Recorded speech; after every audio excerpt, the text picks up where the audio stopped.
बिस्मिल्लाहिर्रहमानिर्रहीम। शुरू अल्लाह के नाम से जो बड़ा मेहरबान निहायत रहम करने वाला है। हजरत इदरीस अलैहिस्सलाम की नसीहतें। हजरत इदरीस अलैहिस्सलाम का जिक्र कुरान में सिर्फ 2 जगह आया है, सूरह मरियम में और सूरह अंबिया में। और याद करो, कुरान में इदरीस को बिलाशुबह वो सच्चे नबी थे और बुलंद किया है हमने उनका मुकाम। मरियम और इस्माइल और इदरीस और जुल्किफ्ल, इनमें से हर एक था सब्र करने वाला। अंबिया, नाम, नस्ब और जमाना। हजरत इदरीस अलैहिस्सलाम के नाम, नस्ब और जमाने के बारे में तारीख लिखने वालों का सख्त इख्तिलाफ है और तमाम इख्तिलाफी वजहों को सामने रखने के बाद भी कोई आखिरी या तरजीह देने वाली राय कायम नहीं की जा सकती। वजह यह है कि कुरान करीम ने तो रुशद व हिदायत के अपने मकसद के पेश नजर तारीखी बहस से जुदा होकर सिर्फ उनकी नबूवत के रुतबे की बुलंदी और उनकी ऊंची सिफतों का जिक्र किया है, और इसी तरह हदीस की रिवायतें भी इससे आगे नहीं जाती।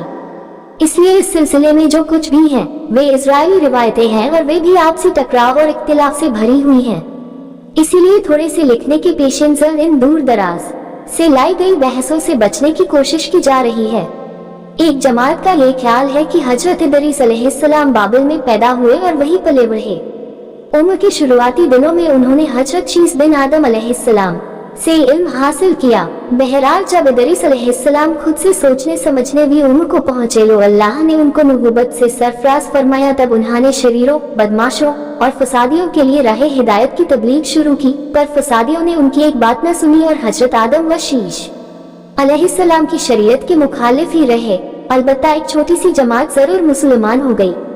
हजरत इदरीस अलैहिस्सलाम ने जब ये रंग देखा तो वहाँ से हिजरत का इरादा किया और अपने मानने वालों को हिजरत कर जाने के लिए कहा। इदरीस अलैहिस्सलाम की पैरवी करने वालों ने जब ये सुना तो उनको वतन का छोड़ना बहुत गसम गुजरा और कहने लगे कि बाबिल जैसा वतन हमको कहाँ नसीब हो सकता है। हजरत इदरीस अलैहिस्सलाम ने तसल्ली देते हुए फरमाया कि अगर तुम ये तकलीफ अल्लाह के रास्ते में उठाते हो तो उसकी रहमत बहुत फैली हुई है, उसका अच्छा बदला जरूर देगा। पस हिम्मत न हारो और अल्लाह के हुक्म के आगे सरे नियाज झुका दो। मुसलमानों की रजामंदी के बाद हजरत इदरीस और उनकी जमात मिस्र की तरफ हिजरत कर गई और नील के किनारे एक अच्छी जगह चुनकर के सुकूनत अपना ली। हजरत इदरीस अलैहिस्सलाम और उनकी पैरवी करने वाली जमात ने पैगाम इलाही और भलाई का हुक्म देने और बुराई से रोकने वाले का फर्ज अंजाम देना शुरू कर दिया। कहा जाता है कि उनके जमाने में 72 जुबानें बोली जाती थी और अल्लाह की अता वह बख्शिश से वह वक्त की तमाम जुबानों को जानते थे और हर एक जमात को उसकी जबान में तबलीग फरमाया करते थे। एक रिवायत के एतबार से हजरत इदरीस अलैहिस्सलाम पहले आदमी हैं जिन्होंने कलम का इस्तेमाल किया। हजरत इदरीस की खास बातें। हजरत इदरीस अलैहिस्सलाम ने दीन इलाही के पैगाम के अलावा तमद्दुनी रियासत और शहरी जिंदगी, तमद्दुनी तौर तरीकों की तालीम व तलकीन की और उनके ट्रेन तालिबे इल्मों ने कम व बेश 200 बस्तियां आबाद की।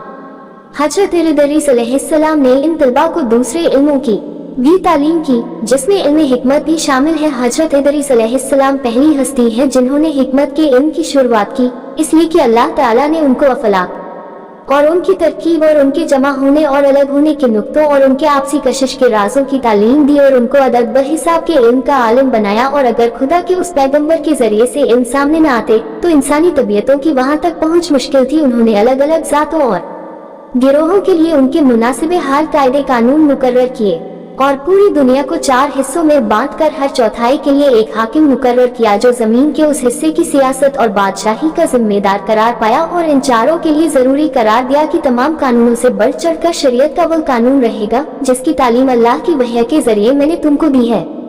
हजरत इदरीस अलैहिस्सलाम की तालीम का खुलासा।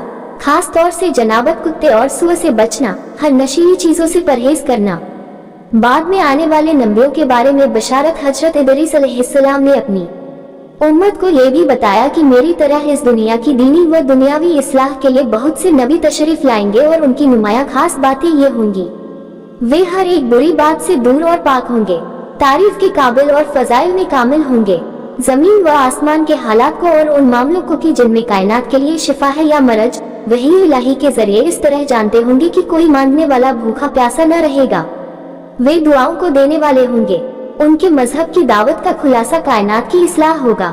हजरत इदरीस अलैहिस्सलाम की जमीनी खिलाफत। जब हजरत इदरीस अलैहिस्सलाम अल्लाह की जमीन के मालिक बना दिए गए तो उन्होंने इल्म व अमल के एतबार से अल्लाह की मखलूक को 3 तबकों में बांट दिया। काहिन, बादशाह, रियाया, प्रजा और तरतीब के एतबार से उनके दर्जे तय किए। काहिन सबसे पहला और ऊंचा दर्जा करार पाया, इसलिए कि वह अल्लाह ताला के सामने अपने नफ्स के अलावा बादशाह और रियाया के मामलों में भी जवाबदेह है। बादशाह का दूसरा दर्जा रखा गया इसलिए कि वह नफ्स और राज्य के मामलों के बारे में जवाबदेह है, और रियाया सिर्फ अपने नफ्स के लिए जवाबदेह है, इसलिए वह तीसरे तबके में शामिल है। लेकिन ये तबके जिम्मेदारियों के एतबार से थे, नस्ल व खानदान के इख्तियारों के एतबार से नहीं। हजरत इदरीस अलैहिस्सलाम अल्लाह तक जाने तक शरीयत और सियासत के इन्हीं कानूनों की तबलीग फरमाते रहे। हजरत इदरीस अलैहिस्सलाम की नसीहतें। हजरत इदरीस अलैहिस्सलाम की बहुत सी नसीहतें और आदाब और अखलाक के जुमले मशहूर हैं, जो अलग अलग जुबानों में कहावत की शक्ल में इस्तेमाल किए जाते हैं। उनमें से कुछ नीचे दिए जाते हैं। एक, अल्लाह की बेपनाह नेमतों का शुक्रिया इंसानी ताकत से बाहर है। 2, दुनिया की भलाई हसरत है और बुराई नदामत। 3, अल्लाह की याद और अमले सालेह के लिए खुलूसी नियत शर्त है। 4, न झूठी कस्में खाओ, न अल्लाह ताला के नाम को कस्मों के लिए तख्ताए मश्क बनाओ, और न झूठों को कस्में खाने पर आमादा करो, क्योंकि ऐसा करने से तुम भी गुनाह में शरीक हो जाओगे। 5, अपने बादशाहों की जो कि पैगंबर की तरफ से शरीयत के हुक्मों के नाफिज करने के लिए मुकर्रर किए जाते हैं, इताअत करो और अपने बड़ों के सामने पस्त रहो और हर वक्त अल्लाह की तारीफ में अपनी जुबान को तर रखो। 6, हिकमत रूह की जिंदगी है। 7, दूसरों की खुशैशी पर हसद न करो, इसलिए कि उनकी यह मसरूर जिंदगी कुछ दिनों की है। नोट, कुछ तहकीक करने वालों और तस्किरा लिखने वालों ने हजरत इदरीस अलैहिस्सलाम और यूनानी फर्जी अफसानवी हरमज में मुताबिकत पैदा करने की कोशिश की है, जो सही नहीं है। हरमज को उन फर्जी अफसानों में हिकमत व फसाहत का देवता कहा जाता है। रूमी उसको अतारक कहते हैं। प्यारे दोस्तों, आपको ये रियल स्टोरी कैसी लगी आप हमें कमेंट बॉक्स में बता सकते हैं, और अगर स्टोरी अच्छी लगी हो तो लाइक भी कर सकते हैं। लाइक करने में ज्यादा टाइम नहीं जाएगा, और अपने चैनल मदीना स्टोरी स्टूडियो को सब्सक्राइब भी कर सकते हैं। अगर दिल ना करे तो कोई बात नहीं। जज़ाकल्लाह खैर कलाकार, थैंक्स फॉर वॉचिंग।